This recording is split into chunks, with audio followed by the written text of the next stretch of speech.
Attendance कौन लेगा? Teachmint. Paper कौन चेक करेगा? टीचमेंट। तो हम क्या करेंगे? आप बस बच्चों का सिलेक्शन कराइए सर, बाकी सब टीचमेंट कर लेगा।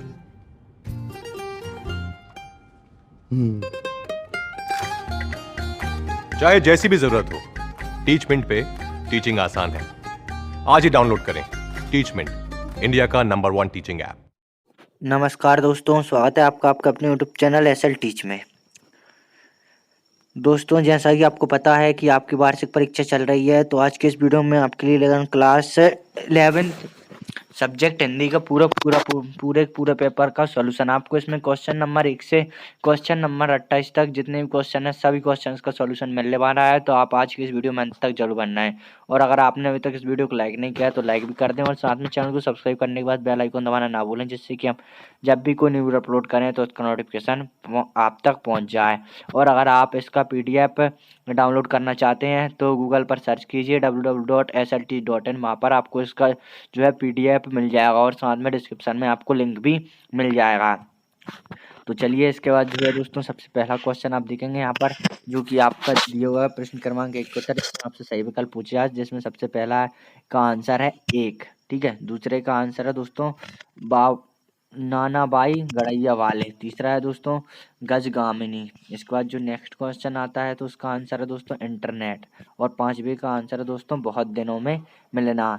चलिए दोस्तों, इसके बाद सेकंड क्वेश्चन पर आते हैं। तो आप यहाँ पर सेकंड क्वेश्चन देख सकते हैं, जो कि यहाँ पर दिया गया है। प्रश्न क्रमांक 2 का उत्तर आप यहाँ पर देख सकते हैं। तो इसमें जो है सबसे पहले क्वेश्चन का जो है वो आंसर होगा देश। दूसरे का आंसर हो जाएगा मोहन। तीसरे का आंसर है दोस्तों रति। चौथे क्वेश्चन का आंसर हो जाएगा दोस्तों कावित्री। और 5वें का हो जाएगा 4। इसके बाद जो नेक्स्ट क्वेश्चन यहाँ पर पूछा जाता है, जो कि आपसे, वो है यहाँ पर प्रश्न क्रमांक 3 के उत्तर। ठीक है, जिसमें सबसे पहले का आंसर हो जाएगा दोस्तों असत्य। दूसरे का आंसर हो जाएगा असत्य। और तीसरे का आंसर हो जाएगा असत्य। चौथे का आंसर है सत्य। और 5वें क्वेश्चन का जो आंसर है वो है यहाँ पर असत्य, आप देख सकते हैं। चलिए, इसके बाद नेक्स्ट क्वेश्चन देख लेते हैं। दोस्तों, अगर आपने अभी तक इस वीडियो को लाइक नहीं किया है तो इस वीडियो को लाइक जरूर कर दें और साथ में चैनल को भी सब्सक्राइब कर लें, जिससे कि हम जब भी कोई न्यू वीडियो अपलोड करें तो उसका नोटिफिकेशन आप तक पहुंच जाए।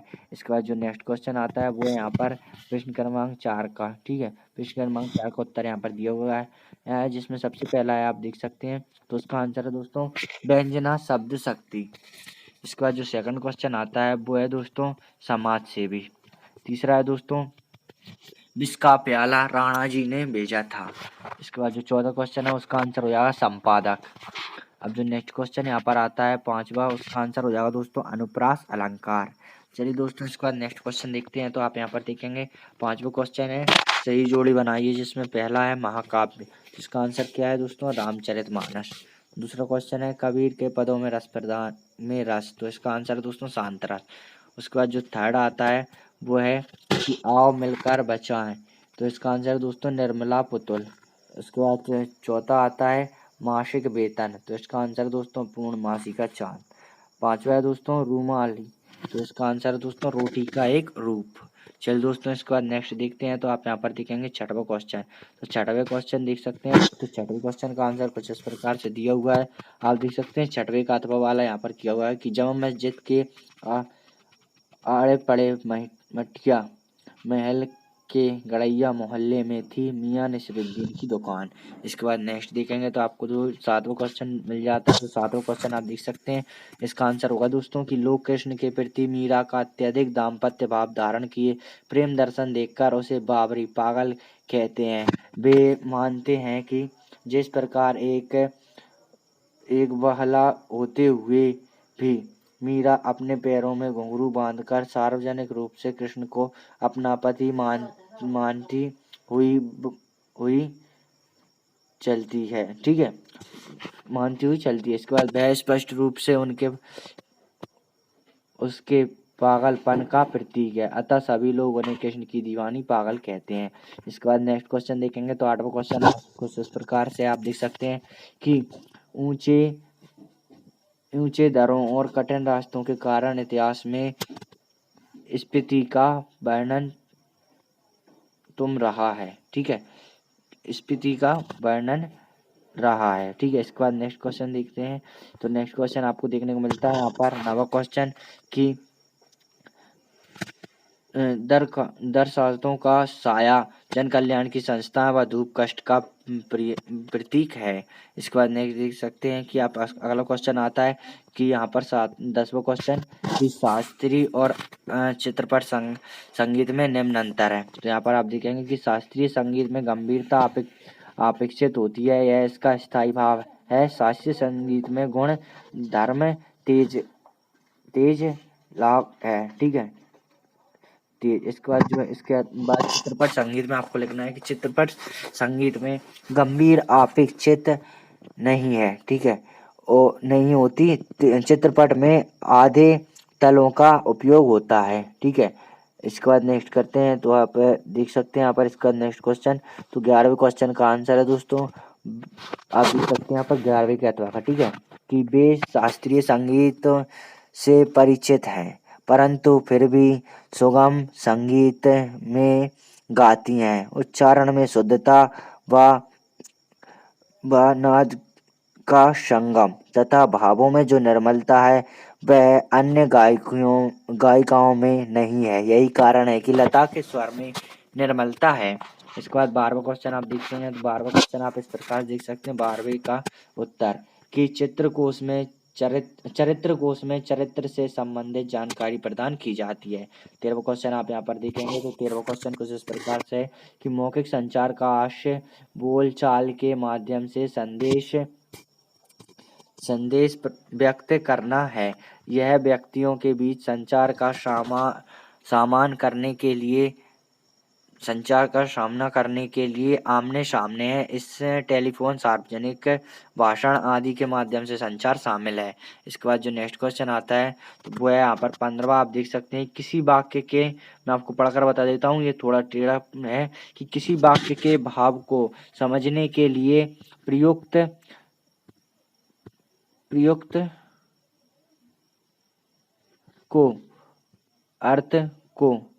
अर्थ को शब्द शक्ति कहा जाता है। इसके बाद जो 16वां क्वेश्चन है वो उसका आंसर है कि कुल की कहानी का आशय है कि परिवार की मर्यादा का पालन नहीं करना। मीरा राज परिवार से संबंधित होने पर भी, इसके बाद देखेंगे नहीं, संतों के साथ बैठकर भजन करती थी। इसके बाद दोस्तों नेक्स्ट क्वेश्चन पर आते हैं। तो यहाँ पर आप देखेंगे 17वां क्वेश्चन का आंसर कि धनराम द्वारा तेरा का पहाड़ा याद न कर पाने पर मास्टर त्रिलोक सिंह द्वारा कहे गए व्यंग वचन की उसके दिमाग में तो लोहा ही भरा है को लेखक ने जवान ए चाबुक कहा है। इसके बाद नेक्स्ट देखेंगे। तो यहाँ पर 18वां क्वेश्चन आ जाता है दोस्तों। ठीक है, 17वें के बाद 18वां क्वेश्चन आ जाता है जिसमें आपसे पूछा गया, जिसमें आपका आंसर है कि राजस्थान के रेता की विशेषता। तो राजस्थान के रेत के कण बारीक होते हैं। दूसरा दोस्तों, वे एक दूसरे से चिपकते नहीं। तीसरा है, आमतौर पर मिट्टी के कण आपस में चिपक जाते हैं तथा मिट्टी में दरारें पड़ जाती हैं, पर राजस्थान के रेत में नहीं। चलिए दोस्तों, इसके बाद नेक्स्ट देखते हैं। तो आप यहाँ पर देखेंगे प्रश्न क्रमांक 19 का उत्तर कि विरोधाभास अलंकार, कि जब वाक्य में विपरीत शब्दों के माध्य से सार्थक बात कही जाए वहाँ विरोधाभास अलंकार होता है। इसका उदाहरण क्या है दोस्तों? बैन सुने जबले मधुर तबले सुनल न बैन। ठीक है, ये इसका आंसर है। इसके बाद नेक्स्ट देखेंगे। तो आप यहाँ पर 20वां क्वेश्चन आता है जिसमें आपको ये उदाहरण मुहावरे और लोकोक्ति में अंतर स्पष्ट करना था। तो इसमें पहला है, आप देख सकते हैं कि मुहावरा वाक्य का अंश होता है और लोकोक्ति पूर्ण वाक्य होता है। इसके बाद सेकंड है कि मुहावरा अपने सद अर्थ के लिए प्रसिद्ध है। ठीक है, और लोकोक्ति लोक में प्रचलित उक्ति होती है। इसके बाद थर्ड आता है कि मुहावरे का प्रयोग वाक्य में बीच तथा आरंभ में कहीं भी किया जा सकता है और लोकोक्ति एक संपूर्ण वाक्य होता है। इसके बाद जो नेक्स्ट आता है वो है कि जनसंचार की विशेषता लिखिए। पहला है, जनसंचार द्वारा विभिन्न विषयों पर आधुनिक जानकारी उपलब्ध कराई जाती है ताकि उनके समस्याओं का हल तुरंत खोजा जा सके। दूसरा आता है कि जन संचार द्वारा संदेश तीव्र गति से भेजा जा सकता है। तीसरा आता है समाचार पत्र, रेडियो, टेलीविजन, इंटरनेट, मोबाइल आदि के द्वारा कोई भी संदेश तीव्र गति से आम जनता तक पहुंचाया जा सकता है।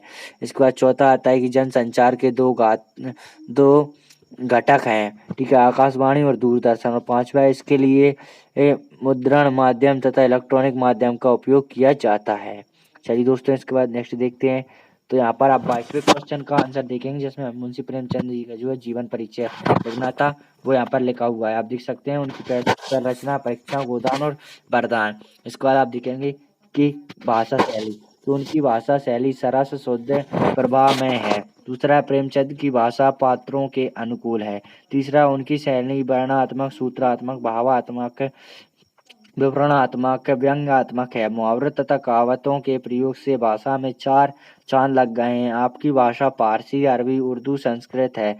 प्रेमचंद ने प्रारंभ में उर्दू में साहित्य सर्जन किया, बाद में हिंदी लेखन कार्य प्रारंभ किया जाता है। इसके बाद दोस्तों नेक्स्ट पॉइंट देखेंगे, साहित्यमय स्थान की। आप विश्व के उपन्यासकर्ता हो। वास्तव में प्रेमचंद एक उच्च कोटि के श्रेष्ठ साहित्यकार थे। वे उपन्यास सम्राट के रूप में प्रसिद्ध हैं। ग्रामीण जीवन के कुशल शिल्पी, आप विश्व में चमकते सितारे की तरह लेखक थे। आपकी लिखी हुई कहानियां सम्राट की अक्षय कीर्ति को अंकित कर रही हैं। इसके बाद नेक्स्ट क्वेश्चन देखेंगे, तो यहाँ पर 23वां क्वेश्चन आ जाता है, जिसमें लेखक परिचय लिखना था सुमित्रानंदन पंत का। यहाँ पर आप देखेंगे तो दिए हुए दो रचना है, ठीक है, कला और बूढ़ा चांद, ठीक है, लोक आत्मा, ठीक है। इसके बाद से इसमें जो नेक्स्ट आता है वो देखेंगे कि भाषा पक्ष की भाव पक्ष की दृष्टि से पंत का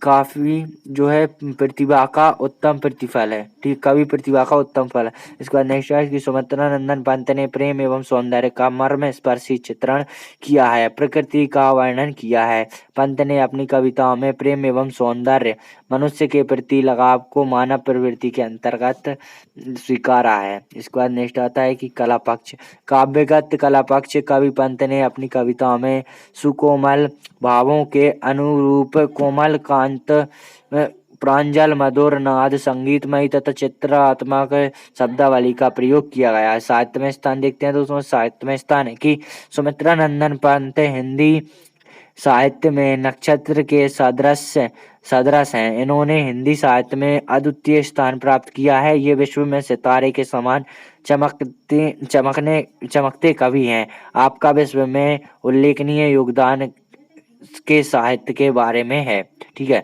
इसके बाद नेक्स्ट आता है, तो अब नेक्स्ट क्वेश्चन देखेंगे, जिसमें हमें संदर्भ प्रसंग सहित व्याख्या करनी है।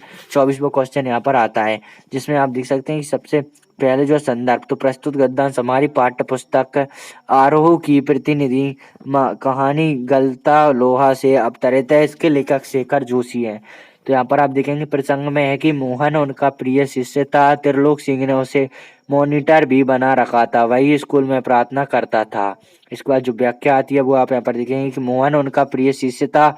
मोहन पुरोहित खानदान का उच्च बुद्धि का बालक था। वह पढ़ने लिखने में होशियार था। वह गायन कला में भी बेजोड़ था। त्रिलोक सिंह मास्टर ने उसे पूरे स्कूल का मॉनिटर बना रखा था। वही सुबह प्रार्थना करता था। वह हर वर्ष अपनी कक्षा में प्रथम आता था। इसके बाद नेक्स्ट क्वेश्चन देखेंगे, तो 25वें क्वेश्चन का आंसर यहाँ पर दिया हुआ है, जिसमें यहाँ पे हमें पद्यांश का जो है वो संदर्भ प्रसंग सहित व्याख्या करनी है। इसमें पहला है कि संदर्भ, सबसे पहला पॉइंट है संदर्भ की प्रस्तुत गद्यांश हमारी पाठ्य पुस्तक आरोह के पाठ घर की याद से अवतरित है। इसके रचयिता भवानी प्रसाद मिश्र हैं। इसमें जो है दोस्तों प्रसंग में आ जाता है कि प्रस्तुत पद में कविता का गांधी कहे जाने वाले कवि भवानी प्रसाद मिश्र ने असहयोग आंदोलन के दौरान अपने काशबास प्रवास के समय सावन की बारिश को देखकर अपने घर की याद का सजीव वर्णन किया है। इसके बाद जो है इसमें की व्याख्या आ जाती है कि कवि बताता है कि बाहर वर्षा हो रही है, बहुत पानी बरसा है, ठीक है, बरस रहा है। पूरी रात तेज मूसलाधार बारिश होती रही। इस बरसात ने उसके प्राण और मन पर गहरा प्रभाव डाला। बारिश की बूंदों के साथ साथ उसका मन अपने घर की यादों में डूब जाता है। उसका घर इस कारावास से बहुत दूर है, बरसात को देखकर कवि को अपने घर की बहुत याद आ रही है। इसके बाद जो 26वां क्वेश्चन है वो आप यहाँ पर देखेंगे, तो उसमें दो क्वेश्चन को आपसे क्वेश्चन पूछे गए थे, तो उसका आंसर कुछ इस प्रकार दिया है। तो उसका आंसर है साहित्य पहले का। दूसरे का है दोस्तों, अतएव समर्थ होकर भी जो मनुष्य इतने शक्तिशाली महत्वपूर्ण साहित्य की सेवा और श्री वृद्धि नहीं करता है अथवा उसे उससे। इसके बाद दोस्तों यहाँ पर आप देख सकते हैं, उसी में आपको सॉल्यूशन, उसी क्वेश्चन पेपर में जो है आप इसे मिला लें, नहीं रखता है वह समाजद्रोही है, वह देशद्रोही है, वह राष्ट्रद्रोही है। इसके बाद जो थर्ड का आंसर आता है इसमें, वो आप यहाँ पर देख सकते हैं। तो उसका आंसर है दोस्तों साहित्य की रक्षा करना।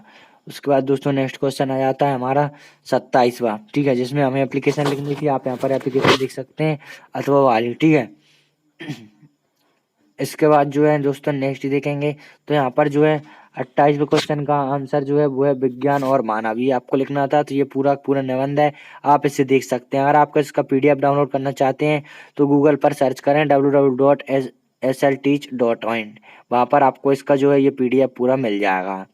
इसके बाद जो है यहाँ पर आप देखेंगे बवाले में, जिसमें आपको रूपरेखा लिखनी होती है, वो भी यहाँ पर दिया गया है, तो उसकी रूपरेखा भी यहाँ पर लिखी गई है। तो बस दोस्तों इस वीडियो के लिए इतना ही। अगर आपको वीडियो पसंद आया वीडियो को लाइक जरूर करें दोस्तों। इसके बाद जो 14वें क्वेश्चन का सॉल्यूशन मैंने नहीं बताया था, उसका सॉल्यूशन भी आप यहाँ पर देख सकते हैं, ठीक है। तो इस वीडियो के लिए इतना ही। अगर आपने अभी तक इस वीडियो को लाइक नहीं किया तो लाइक जरूर कर दें और साथ में चैनल को भी सब्सक्राइब कर दें, जिससे कि हम जब भी कोई न्यूज़ अपलोड करें तो उसका नोटिफिकेशन आप तक पहुँच जाए। वीडियो देखने के लिए बहुत बहुत धन्यवाद।